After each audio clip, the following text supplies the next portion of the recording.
Ward by J.C. McCrae. A production by Parahuman Audio.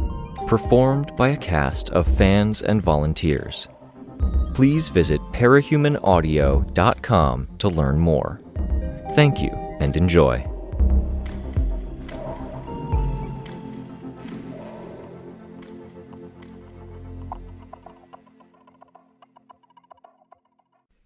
Arc 14, Breaking, Chapter 8.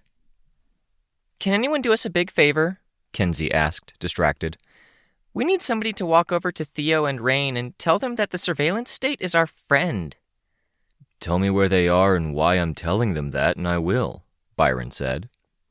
It was the small hours of the morning, and for the most part the only light was the ambient glow of city lights finding their way into the prison center through the glass roof.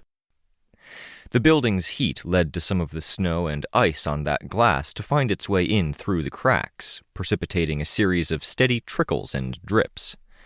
All of us, for the most part, had found places to settle in, but few of us slept.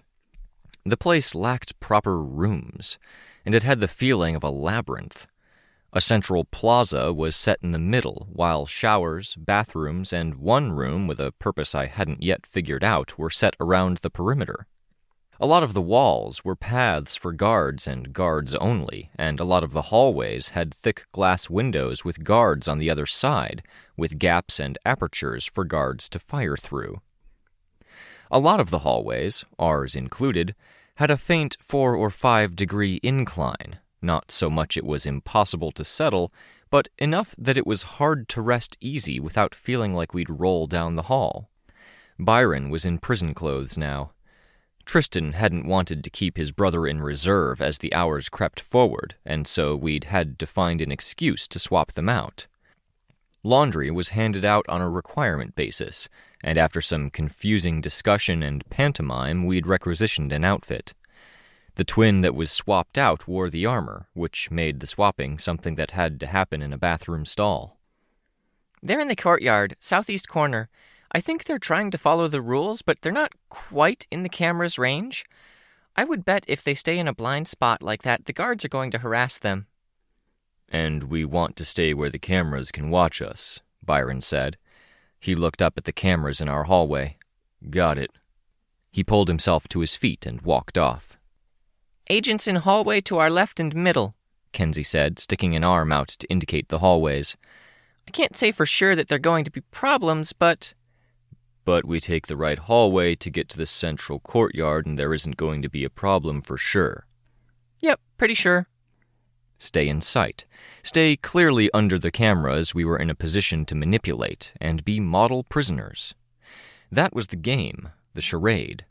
It was a game we could cheat at in small ways. Kenzie was a big factor in that, with an eye on the same cameras the guards used. For all the world, it looked like she was sharing a cot with Ashley. Ashley sitting against the wall, Kenzie lying down with a thin pillow propped up against Ashley's thigh, which she used as a pillow. Kenzie's hands were motionless, folded across her stomach. But as Byron left on his mission, Kenzie began humming dissonantly, tinkering in another way.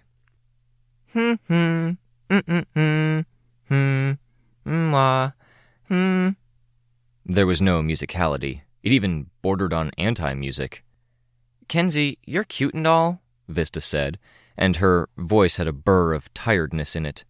She trudged over to the cot Byron had been sitting on and plunked herself down.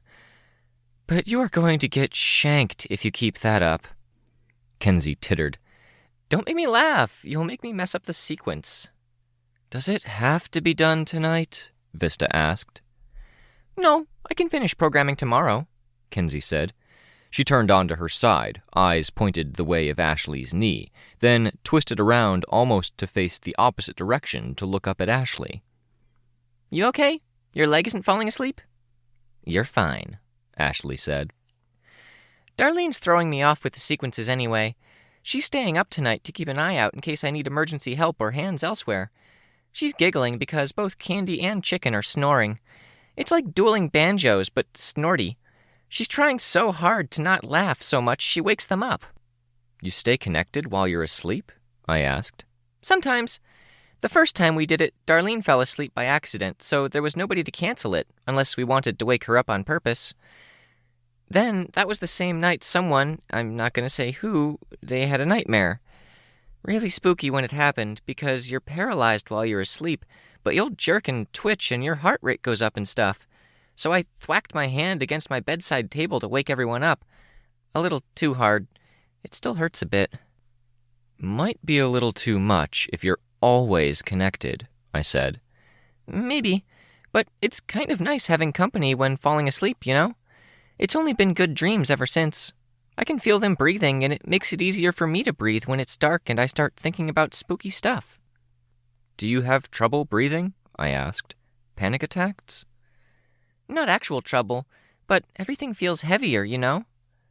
I digested that. The pressure of the twilight hours. I know. Is it the cape stuff that's getting to you? No, nah. Cape stuff is fun. Spooky stuff is when I'm lying in bed staring at the ceiling and I start thinking about what if I never figure it out, you know? What if I'm never better and I spend the rest of my life pushing people away, and every morning and every night I wake up without a family, and every Christmas it's just me buying myself a present.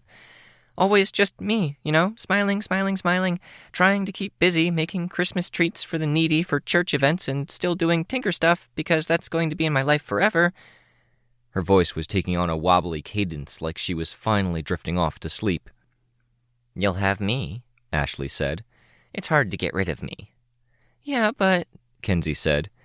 It took her a while to summon up the thoughts. It seemed like fatigue more than anything. People go away. They die. So I think of you and I feel better, but then I think, what if something happens and I feel worse again? Then I start thinking, better tinker. If I make better stuff, I can protect all of you. I've died a bunch of times and I'm still here. Yeah, but don't want to stretch that until it snaps, Kenzie mumbled. Don't let me fall asleep. I need to keep an eye out. You need to sleep. We'll manage. It's unfair, you know, because being around you all like this and networking into the others through Darlene, Aiden sleeping in a cot in Darlene's room and Candy sleeping in a beanbag chair in her room, is when I feel the least like I'm going to end up alone, and I feel the most like I can sleep easy. But I should watch for trouble. I shouldn't sleep. You should. Shh, Ashley said. Rest. Kenzie twisted around, curling up closer and wrapping her arms around Ashley's thigh, where Ashley sat cross-legged next to her. She squeezed and smushed her face tight against Ashley's leg. Chicken has a snot bubble in his left nostril. It's clicking rapid fire every time he breathes out, Kenzie said. There needs to be a camera that captures moments like that, and all of the feeling around that moment. Go to sleep, I said. We'll see if you snore and put a smile on Darlene's face. As I said it, I saw some people walking through the hallway in the dark. They paused as they saw us. 6, 7 people. Men and women, all silhouettes in the dark. People came in wearing whatever clothes they had that were allowed, and those clothes were a kind of status symbol. People inevitably had to start wearing the shitty prison uniforms after a time, and so that marked a kind of veteran status. But the people who were veterans and had any kind of clout or standing were those who'd migrated into wearing the prison uniforms, but had other clothing worn as part of their outfit. The more tattered, the better. Shirts with patterns had sleeves tied together and were worn around the shoulders or waist. Dresses torn up and wound around hair or worn as wide hoods that extended from shoulder over the head to shoulder. Beyond that, there were stages of quality. One man with a frayed basket weave mesh of 2 cloth types worn as a scarf. A woman with a complex 5-part braid to her shawl seemed to be the one in charge. Colors seemed to signify gangs or group affiliation. We had settled down in an area of the prison the gangs seemed to stay away from, because the conditions weren't great. It was cold enough there was a puddle of water in the corner with hints of ice at the edges, and because it was under the cameras. A couple of older women and 2 family groups were set up in this spot. "If you hug my leg that tight, you're going to cut off the circulation," Ashley told Kenzie. But the kid was already asleep. Ashley seemed to make peace with it. "The first time I met her, I found her really hard to get used to," Vista said. "Kenzie?" I asked. It took me a while to realize why. Wasn't anything to do with her. It's that she's the opposite of me, back when I was a hero her age." The gang hadn't moved. They stood in the hall, staring us down. "I look back, and I wish I'd tried harder to be a kid. Have friends my own age, crushes my own age, instead of crushing on an older boy. I wish I'd leaned on people more." To be fair, he was crush-worthy. Vista made an amused sound. Ashley turned her gaze my way. She hadn't used her power on herself recently, and with the apparatus out of her eyes and in Rein's possession, she didn't have her pupils erased or her smoke effect. Her eyes looked almost normal. In the dim, I could see her eyes move between me and the gang.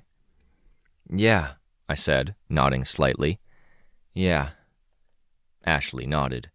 She just wanted to make sure I was aware. Did they want to intimidate us? Were they keeping track to see if we all fell asleep at the same time? "This thing about them sharing bodies or whatever? They feel what the others feel. Yeah, that's a little weird and creepy." "Yeah," I said. I laughed softly, keeping my voice down to avoid disturbing anyone.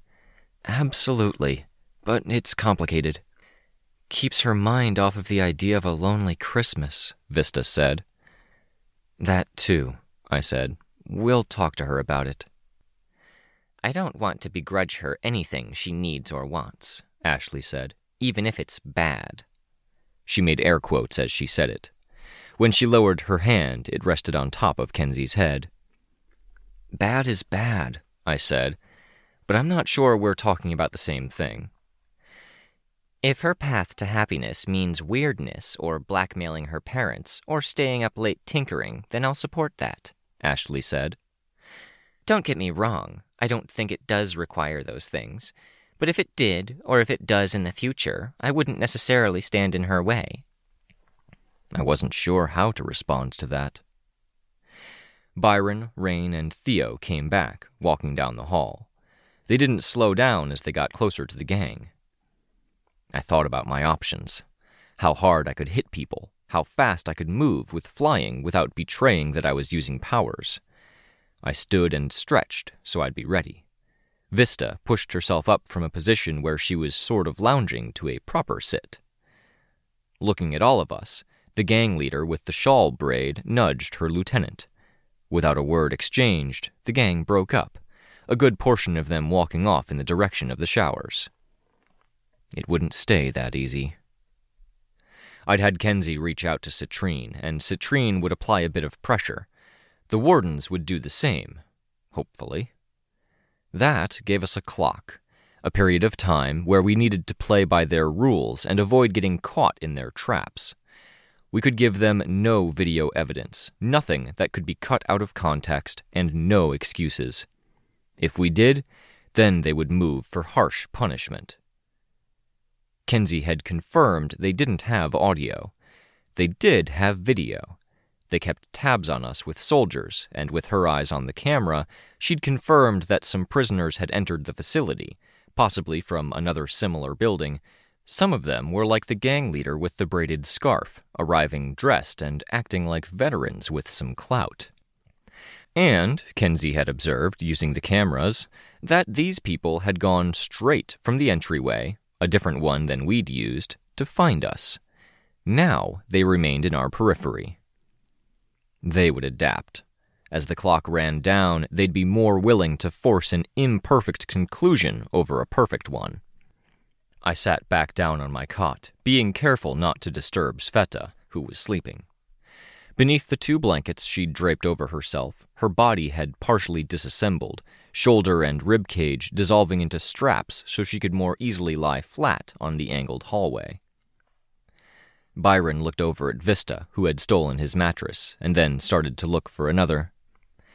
A lot of the other mattresses are damp or cold, Vista told him. Then you keep that one. I can endure the cold and the wet with my power.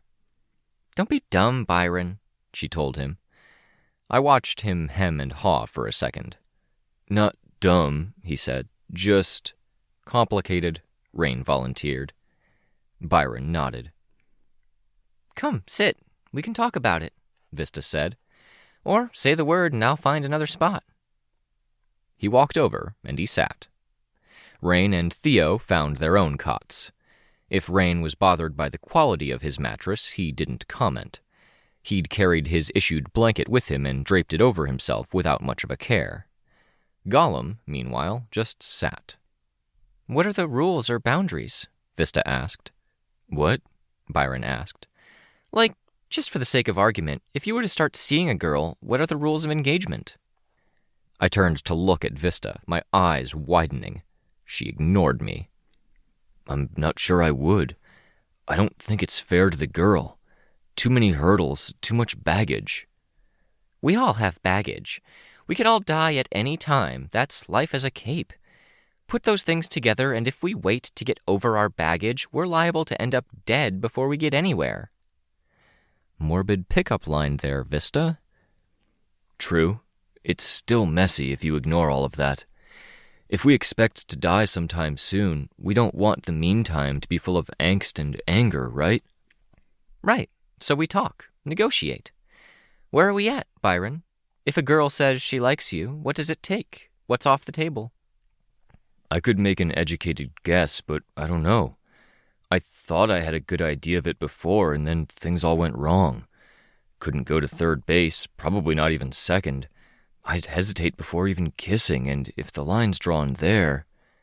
Doesn't feel like much of a relationship, Vista said. No, which isn't fair to the girl.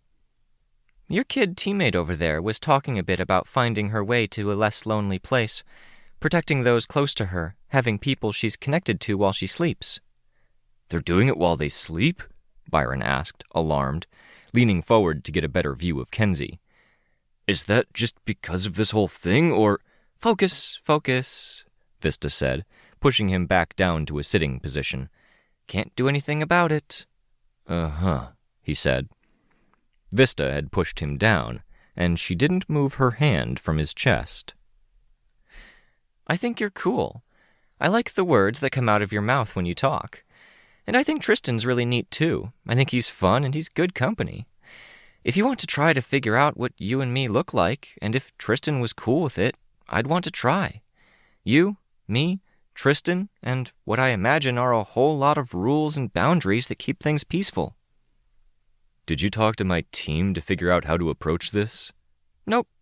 I mean, some preliminary fact-checking, seeing if there were any things to watch out for. They gave me the 20 words or less on your ex. They're pretty restrictive, Byron said. The rules. Sure, but we've talked a bunch of times now, and I like you more each time. I think I'd rather try you and me with all that stuff in the way than hang back and wait for some other sexy Black Knight type to turn up. I worry there's not enough time to wait for perfect. I'm a blue knight more than a black knight. Broody and introspective with a dark background? Yeah, maybe. Conceited. Feels like I'm being called evil, though.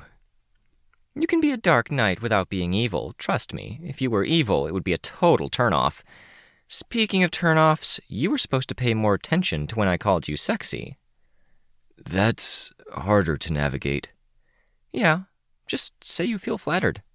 I do, really. You can add something to the end, Mr. Taciturn, like, especially when it comes from a beautiful lady such as yourself. You have no idea, Byron said. That's a good answer, she said, her voice soft. So, that's me. Now you do your thing, brood on it for a while. Brood sounds so negative. Introspect on it, digest, see how you feel about it. Talk to Tristan, see how he feels about it. Tristan, you can talk to me if you want. If any of you have any concerns or doubts, or if you want to let me down easy, just say it's too complicated or there's too much going on. I'll understand. It doesn't feel very organic. Nope, Vista said. But it's what we get. Now, I'm going to go find another cot or I'll be super self-conscious. Nah, Byron said, getting to his feet before she could. Easier for me to get comfortable elsewhere than it is for you. Let me be the gentleman, as a way of saying thank you for being cool. I'm not good at this whole thing, but it kind of made my week. Vista hugged her knees. It making your week makes my month, so there, take that. Byron, wearing insulated footy costume feet and sandals, padded his way over to other mattresses to find one that was unoccupied and in decent enough condition. Vista, for her part, let herself tip over until she lay on the mattress and pulled the blanket over herself. She saw me looking and winked. She did end up slipping off into dreamland not too long after that. Byron wasn't in a great position to watch both ends of the hallway, and Rein was reclining with intent to sleep, apparently having worked it out with Theo, so it more or less left Theo and I to maintain watch. Into the small hours of sunrise and the light of dawn on an alien Earth. The dawn brought breakfast, and the plaza was loosely organized with people in line, with guards milling through. The crowd was dense enough that there wasn't a place to stand where we could extend our arms fully to each side, and that was a problem. Our ability to eat was on the line. Not enough cameras here, Kenzie observed. They use the guards more. The press of bodies would have made identifying incidents hard with cameras. It was hard to find a way through the crowd that didn't put us in a position to get shivved, and I wasn't ruling that possibility out. It didn't look like not eating was a possibility either. Each person who picked up a bowl to get food had a bracelet put on them. Rein and I found some English-speaking prisoners last night, Theo said. Even without his armor, Gollum was a big guy, and big was useful when we wanted people to get out of our way and give us a bit of space. It wasn't enough to give us a clear route, though. They were nice enough, Rein said, but I think they didn't realize who or what we are. One of the people in line went to get their food, bowl out. The person checked their bracelet, ready to slip another on, then grabbed hold of their wrist, holding it up as much as they could while leaning over the service table. Guards came and seized the prisoner. There was no struggle, no resistance. Want to know something crazy? Theo asked. Sure, I said. Hit me with it. They want it. This thing with the meal, they stretch it out so you're hungry. You have to wait in line. You have to push, pull, shove, or you get the shitty food that's left over when everyone else has eaten, all the chunks gone, and only the broth remaining. So you do what you can to balance not causing trouble with getting your food, and bam, they check your bracelet, you won the lottery. Guards grab you, drag you off, and take you into the administration building. Punish you, Rein added. And they want it, Theo said. Most people in line here, they're hoping for it. Explain that one to me, Vista said. I didn't miss the fact that Vista and Tristan were hanging out. Everyone had gone to the showers on waking up, and while inside the stall, Byron had changed to Tristan. Tristan had set the armor aside, changed back to Byron, who'd put it on, then they'd changed back to Tristan for good. There wasn't any structure here, so they could do the same thing whenever they needed to swap. He'd gone straight to Vista to talk. Last night, eavesdropping hadn't really been a choice. My only other option had been to stop standing guard and keeping an ear out for trouble, and that didn't make sense. Sentences aren't really sentences in terms of time, Theo said. The Coalition and the other major civilized nations hate the idea of long sentences and stays in prison. They think it's barbaric, so they make the stays short, unpredictable, and the punishments harsh. Getting dragged off means you get punished, yeah, but it also kind of acts like a chance to prove yourself and have a kind of parole hearing in front of 10 randomly chosen citizens, where a lot of the time, if you give the right answers, you get released. The part that got me, Rein said, was that once you're out, your debt to society is paid. There's a bloodthirst to the punishment, Theo said. I won't deny that. It took my breath away just hearing it from the prisoners. But here, at least, they want to knock out your defenses and natural resistance. And brainwash you, Rein said. Yeah, Theo said, basically. I would not say I'd rather come here than go to a prison on Earth if I'd done something wrong, but wouldn't say I'd rather go to a prison on Earth either. The rebuilding is supposed to be according to strict rules and shit, Rein said. Revise and uncover coping mechanisms, perspectives, toxic relationships. Really big focus on the rehabilitation part. I'm really not sure how I feel about it. The idea of going and within a year or 3 being done? Being allowed to re-enter society? That sounds good enough that I could see myself looking past the brainwashing. Poor Rein, Ashley said, putting a hand on Rein's shoulder. The last few brainwashings really did a number on him. Fuck, don't scare me like that, Rein said. The thought of brainwashing led to me thinking about the hospital room. I tried to divorce my thoughts from it and found myself looking at Sveta. More than a few of us had been brainwashed or affected mentally. Rein, legitimately. Ashley, through powers and programming. Sveta, through Cauldron. Me, through Amy. Kenzie had maybe perpetrated it, if blackmail and manipulation of her parents counted. It looked like 1 in 8 or 1 in 9 people were being pulled out of line, to be punished, reconditioned. I saw a family of 2 parents with kids leading their kids by the hands. That wasn't really my focus, though. Supposedly, we were safe. We weren't supposed to be punished. Supposedly. My focus was in the crowd. I looked for the telltale pieces of clothing that weren't light gray or brown. Different colors of cloth were woven together to create clashing patterns, and those caught the eye. But there were places where long hair was braided or woven with cloth, and that caught the eye in the same way. There were pieces of clothing that had multiple patterns and texture that nearly matched, which made them stand out less. I wanted to fly, to see over this crowd, but we had been rendered almost powerless by politics and not by interference. We should eat, I said. We have to. If we don't, the guards drag us off and give us a hard time, Rein said. Good to know. Good research. Thank you. Into the crowd. Our formation was a battle formation.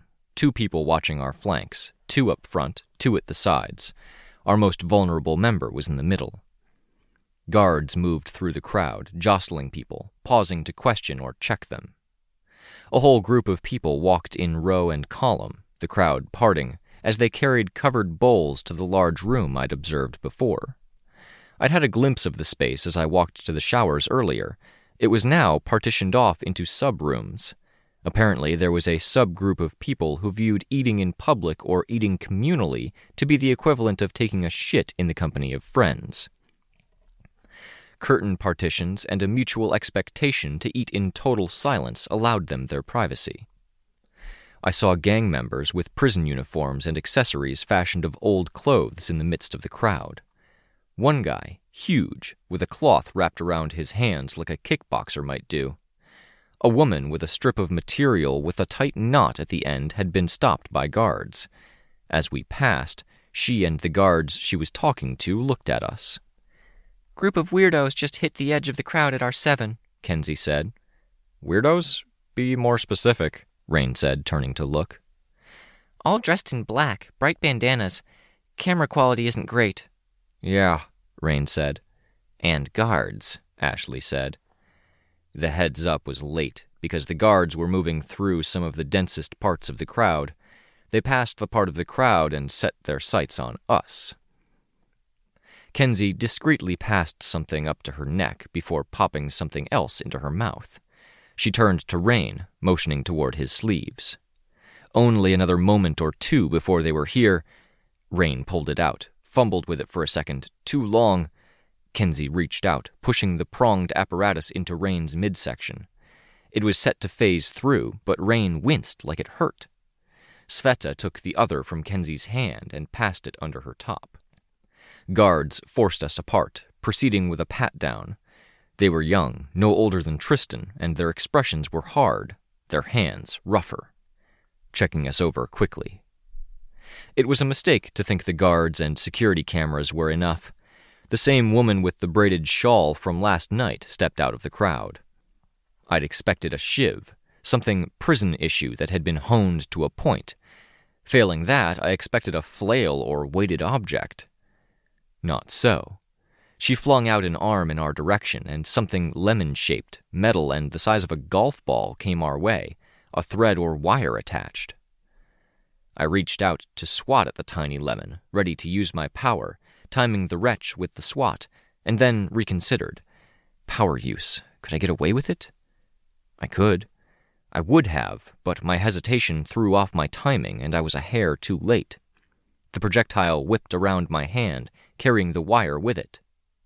She pulled, and almost all of the skin between the middle 3 knuckles of my left hand and my wrist was pulled away, wrinkling up around the backs of my fingers, bound in wire. Fuck, did it ever hurt. I dropped to my knees, looked back at the guards, and saw the one who had been closest to me stepping back. She flicked out her other hand, an identical projectile, and it was set to fly around my head. I could bring one arm up, but it would circle around, catch me at one side of the face. It curved in the air, ready to whip around, and then sailed straight instead, cutting the guard's forearm instead. He barked out words in a language I didn't understand. Unfazed, barely seeming to realize that anything fucky was happening, she just hauled back on the wire, dragging the length of it up my hand, past the knuckles at the base of my fingers, and up to the first knuckle of my index and middle fingers, skin coming off like someone had taken a potato peeler to it. Theo pulled off his shirt and threw it over the wire before trying to grab it. I saw him run his fingertips along the edge of the wire, fiercely enough to make them bleed. I saw some slack appear as the woman who held the wire, his fingernails passing through the wire to lacerate the part of her hand it rested against. Theo's efforts individually might not have been effective or very visible, but they gave me some slack to work with, and they did get the attention of someone nearby, the guy with the basket-weave scarf around his neck.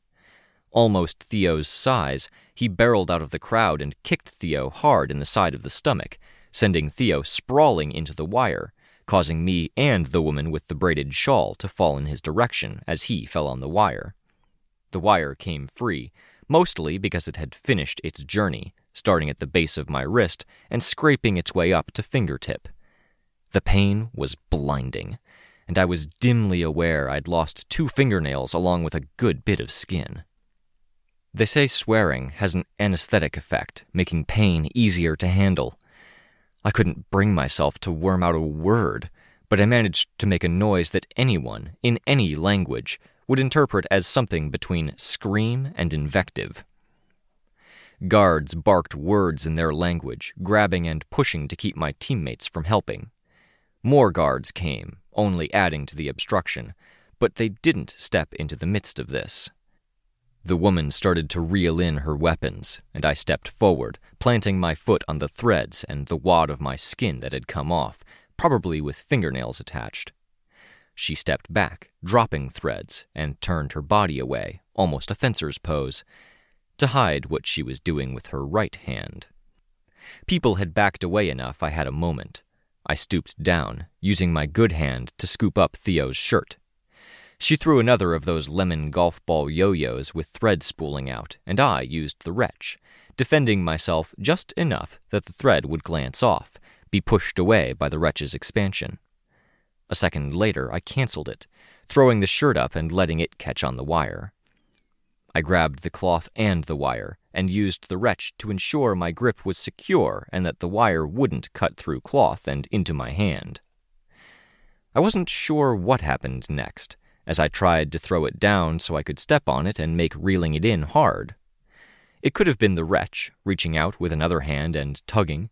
It could have been the way she had the wires arranged for easy deployment, but it cut her. She didn't scream, didn't yelp, just immediately fell to her knees. Wire had sliced through her hand from between middle and ring finger to the middle of the palm with a visible gap. The pain from the back of my hand made it hard to stand up straight, and hard to take a deep breath. Every breeze across that area where skin had been flensed away made me want to scream again or to vomit. Broad fucking daylight? How many witnesses? And someone in black clothes with a red loop of cloth at the neck made a run past Sveta, cutting her with a blade, and went straight for Tristan. Tristan leaped back, groped for an empty bowl, and the man who held the bowl handed it over. The guy with the knife had skin that looked like the equivalent of hair bleached blonde, too white, damaged, and uneven to be entirely normal. He made 2 swings, and Tristan held the bowl so it surrounded his fist, punching at the knife swings to deflect them with the wood. He saw an opening and hopped forward, kicking the attacker in the gut. The guy with the knife came at Tristan again. Tristan stood ready, bowl in hand, and the guard who had been searching him earlier gave him a kick from behind, putting him off balance. The knife slash extended from the side of the wrist to the elbow. Someone stepped out of the crowd, toward Tristan. The guard intoned a single word in another language. I didn't need to guess what it was. It was easy enough to tell, as Tristan took 1 step away from the conflict and toward the crowd, like he hoped to escape this. People closed ranks. Men stepped in front of women. Rein tried to circle around behind the guy with the knife, only for someone in the crowd to grab him, throw him to one side, and kick him in the hip. He rolled onto his back as a couple of people stepped closer to him. A mob. I saw a glimmer of silver at his fingertips. He dismissed it before it took any form. It could have been mistaken for a trick of light through the snowy glass ceiling above the plaza. Rein's attempt to stand saw him wince, dropping to 1 knee. People looked ready to deliver another kick if he got close enough, but he couldn't get closer to the knife wielder. Without his powers available, he remained where he was, 1 hand at his hip. Every last one of them against us. Because we were parahumans. Fuck. Goals. What did they want? They wanted to frame us. They wanted an excuse to force the issue with their trade deal, to get their people into our city where they'd have their own kind of influence. Vista backed away as the guard who had been holding her lost his grip on her arm. Toward Tristan, a little closer to the guy with the knife. What had I said to Ashley back on the train? Every little bit mattered. Every ally made, every reinforcement of positive expectations. It counted toward a greater something. Here, that something wasn't in play. Here, a small, powerful group led by a small, powerful person had frittered away any and all currency they had with the public, turning to force instead. Every time a parahuman pulled out a gun because it was easier, or crossed lines, or went after families, or threw away all pretense of showmanship to go hard at the efficient, rational route, they were edging us collectively toward this. Could we win if we went all out? Probably. But would that lead us to a world we wanted to live in? No. Needed to find a way out, when surrounded by hundreds who hated us on principle. By authority and institution that had no reason to take it easy or to tell the truth. We stopped Goddess, damn it, I said through pants for breath. We stopped her, Tristan raised his voice, far louder than I was. Any of you speak English? Tell them! Nobody translated for us. Too angry, too riled up. This wasn't a prison like I was used to seeing on television or in movies, but it was a prison with its own pressures and influences. People needed an outlet after months or years of having their lives on hold. They needed blood, punishment. Vista, I said. She responded with a sound, not a word. They want us to bleed. The guy with the knife came after her. Fuck it, Vista said. The guy tripped, his foot finding no traction, and he sprawled. Vista walked up to him, stepped on the back of his neck on her way to step onto the wrist of the hand that held the knife. She drove her heel down, grinding the back of the hand until the knife was released. A good old prison shiv, instead of some razor wire bola bullshit. You want blood? She asked, turning to face the crowd. The guards didn't look impressed and looked wholly ready to come after her. She cut the back of her hand, a single slash. "How's that? Satisfied? Is this what you want?" she asked, raising her voice. "Blood? These guys gave you enough blood when they put their lives on the line to stop your tyrant." Someone in the crowd translated this time. Vista grabbed the blade and snapped it off. I suspected she had used her power to thin it enough it would easily break. She threw the blade to one side and the handle to the other. Ashley wasn't too bloody, but she hadn't really fought except to drop to the ground, a guy looming over her, her eyes narrowed at him. Kenzie had a bloody nose. Sveta had been cut, and the wound around the cut was zipper flesh, her new ribbons, no longer meeting around the injury. But it was a small cut. Tristan and I had the worst injuries, objectively. We'd cheated some, using powers, but not in such a way that they could easily point fingers at any of it. Not in a way that, I glanced around, looking for cameras and failed to find any, would play badly in video form. No, they'd wanted us to bleed, and we'd bled. I saw heads turn. I saw expressions changed. People peeled away, moving toward the breakfast serving area, and in their push to get further from us and this scene, they barely left breathing room for one another. The clearing expanded around us and the perpetrators who hadn't yet backed off. Some guards, some prisoners. The reason the heads turned, though. On one of the raised walls overlooking the plaza, my sister looked down at my injured self. "What do you want?" Sveta asked her, because I didn't have the breath. Pain lowered my defenses. This scene kicked what lay behind those defenses in the tits. "I'm supposed to look after you, keep an eye out for trouble." "Fuck you," Sveta said. "Yeah," Amy said. She sounded disappointed. I tried my best to ignore her, turning my attention to the mess on the floor. Wire lay limp on the ground, and mixed in with it was some general debris, food slop that had dripped from bowls, dust made moist and collected into tiny amounts of mud with the tromp of feet and more of the food, and the blood splatters from our various injuries. Globs of blood dripped from the back of my hand. "I'll testify I saw this happen. You did nothing but defend yourselves." "That would be appreciated," Theo said. I found what I was looking for, tangled in wire. My skin. Only one fingernail attached at one corner, where the finger skin had folded in and stuck all together. I did not like my flesh being where it wasn't supposed to be, especially while hearing that voice. Amy spoke down to us from her perch on the wall. "Citrine is here. She heard about you guys being arrested and she's working on it. Wardens obviously know too, but they're wrapped up in a new crisis or something. What do you say we get you cleaned up and see you guys to the visitor center? I'll crisis manage in the meantime." A dozen wretched feelings stirred within me, and combined with the pain and revulsion of the detached bit of flesh and the stress of all of this, I spat up a mouthful of bile. "Sure," she said. "That—" I spat off to one side to clear my mouth of the remainder of it. "Sorry," I said, not to Amy, but to my team. "How's it, Tristan?" "Definitely needs stitches," he said, keeping a wary eye on the wall. "Ken's?" "I walked into a guard's elbow, that's all." "Sveta?" Sveta made a face. Her arm took wounds in a strange way. Theo had been lacerated when he fell against the wire shirtless, almost as bad as Tristan's cut.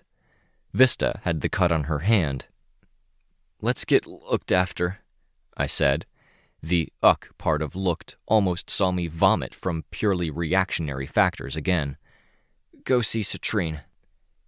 "Can we get medical attention?" Ashley asked one guard. She still knelt on the ground, still wore that tense expression. The guard pointed, same direction as the showers. He had been a participant, but hadn't been one to actively kick or shove, except whatever he'd done to handle Ashley. There were worse people to follow. We headed toward the showers and the medical area that lay beyond. Some of us supported others. Sveta held the bridge of Kenzie's nose. Theo leaned on me. Rein leaned on Ashley, limping. Our priorities were to get help for Tristan and Theo, or Theo at the very least, if we could manufacture a situation to swap Tristan out. We can do this for Gimel. If anyone isn't comfortable pushing forward with this, if you're scared or if you need out, we could... God, I hated to say it. Ask for some strings to be pulled. Favors called in, I finished. Even with my offer, nobody seemed especially intent on escaping or going. They knew the importance of getting those supplies for Gimel, even if it meant enduring a gauntlet. We'd have to be more careful. If the wardens were busy, most likely with Teacher, we were largely alone in this. We had us, we had Kenzie's group, we had Undersiders, maybe, and we had Citrine, who we were about to chat with. Again, I looked up at the perch, absent my sister. She'd disappeared around the time I'd puked, just walked away. The opposite of help. But there was no reassurance in her being gone. Definitely no reassurance in her being here. I wouldn't even be reassured, I worried, by escaping this place and leaving Shin well behind me. She'd proven she could pull me in if the right crisis was manufactured. This, in so many ways, was her world. The only piece I could be sure of would be to remove her from it, to remove her from Gimel, something permanent. I hoped, with every last iota of my being, that the wardens would be intact enough after the Teacher raid to make a level-headed call on the subject of Amy. I certainly didn't trust myself or my team to make that unbiased call. Not after this.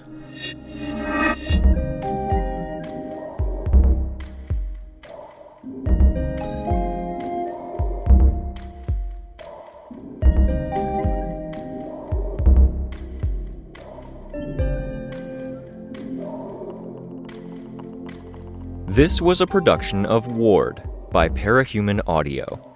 Ward and the Parahuman stories are written and owned by J.C. McCrae. You can find the original text and support the author at parahumans.net.